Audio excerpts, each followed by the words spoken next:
you don't do necessarily touring.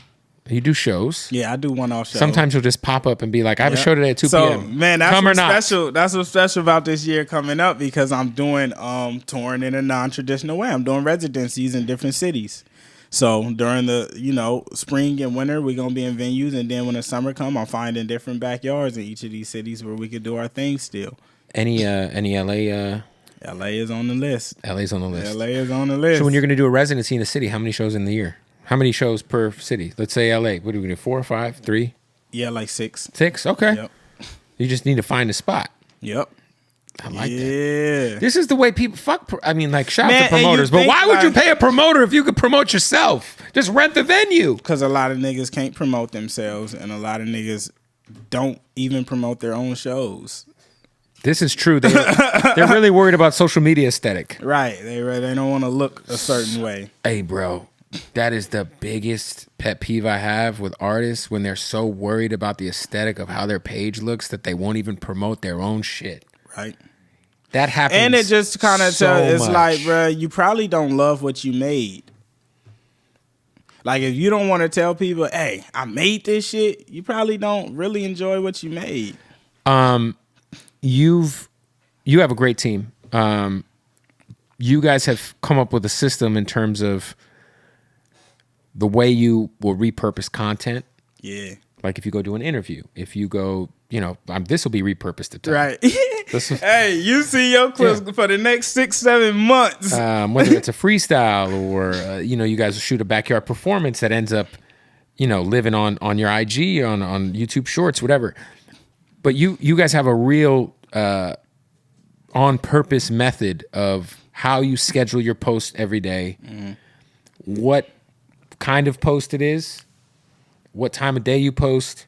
Break that down because I think if people saw the way you run your content, it's very inspiring. And I think you just don't have to be late. Like if you're not lazy, like there's right. You just got to keep on throwing shots into the algorithm, right? Like, man, we're just curating a channel. So I remember when we first started, I had a bunch of live sessions already because we used to do the Good Company live sessions. So I was posting hella those.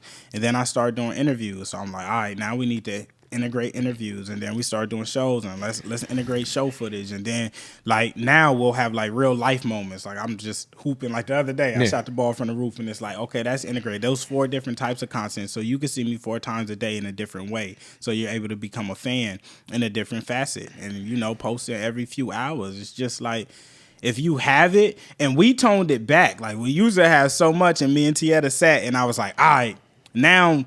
Let's hone it down. Let's only post the pieces that we like. Man, this made me feel people have to good, see this, right? Yeah. And then we got to that point, and it was like, okay, now let's lock it down even more. Only post the one that we look at each other. Well, because at a certain point in time, was it 4 or 5 times a day?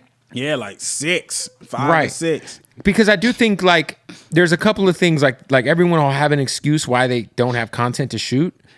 And I don't buy it anymore because I got homies who are making 6 figures in their life off of their phone, off of whatever app, just chilling. But you do have a team. You have T who helps you. You have a team at this point. Yep. But it wasn't always like that, right? But for you, what is like the practical solution for an artist who has 2,000 monthly listeners, who just is putting out records, trying to follow?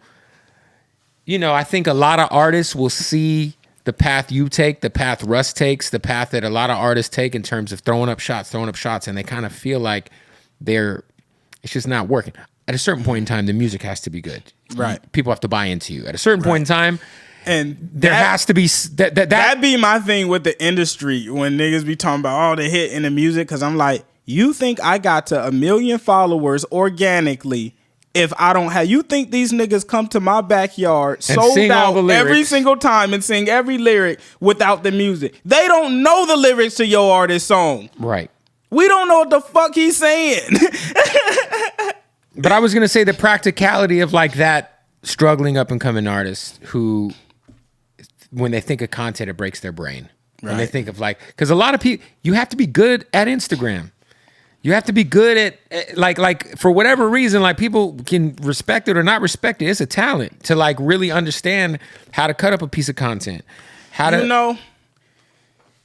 For some, there's so many different routes you could take, though. I was telling T the other day, I love Boozy and Lil Duval and like Charleston White because they don't do content in a traditional way. It's just them being themselves. Gilly is one of those where he has so content, but he's also, a lot of his posts are just him. It's just him pulling his phone out, screaming about the Eagles in front of a TV.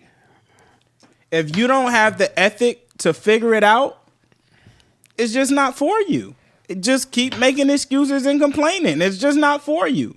If do something else. Man, there's so many. You can go shoot visualizers. We've had visualizers go viral. A visualizer is like a music video, but short form. Basically, I'll write out a whole music video treatment, and I just pick one scene and be like, all right, let's shoot this and put the song on it. That shit, Cali Bear went viral a few times. Outstanding doing numbers. There's an artist. We'll do those. Have you seen this guy, Anise? Yeah. Yep. He's so good at... Right? I mean, I've seen him promote the same song for like over a year times. In different ways. He might be sitting at a tennis court singing a song. He might be on the... Bro, if you take one song and you do a live performance, one with your instrumental, one with the guitarist, one with the pianist, you got 3 different pieces of content and one might go. Then you can start doing specialty shit. Go outside and record your shit. Do it live. Like, it's just so many things you could do for a nigga to be like, I don't know what to do. It's like, you're not trying. You're not trying. And you're scared of how that it's not going to work. That too, right? People are scared. Well, what happens if I throw something up and it makes me look crazy? Because social failure. media is transparency. So if you throw something up and it don't do well, people will see, and your insecurities will prevent you from getting over that hump. You got to do it. Failure is data. Yeah. You're not going to make every single shot you take. Mm-hmm. And I always tell people too, you can upload new reel, like you could re-upload reels, but not have it on your feed. Mm-hmm. Just throw it back into the system. Right. So it pops up. So music wise, we know what you're doing in the new year. I mean, you're always working on new albums. They're coming out all the time. What's coming next? Man, we got a project with Link Up coming. I'm finna drop before the year close. That'll be album number 30. And then I just did some incredible songs with this producer named Mike G. From Chicago. That shit coming. I got shit with Dot. I'm always making music. Like that. That's my passion. I love to make music. So I don't think I'm ever not going to be dropping. Would you ever sell your catalog? Like people are selling their catalogs. I wouldn't. It's a thing. You know, people are getting bags. Yeah. No, people do. I personally wouldn't. Would you ever sell a piece of it? For the right price? Nah, I license it though, but I wouldn't. Like say somebody I'd rather just build new homes with people. Like, and that's been something I've been running into with like trying to do deals with labels or distros because they all want your catalog. And I'm like, no, I spent years building my own shit and marketing, putting my own money. You're not getting my catalog, but I will build new homes with you. We could do 25, 30, 50 new things, but you're not going to get all the work I've spent doing for the last 4 years. Yeah, that's real.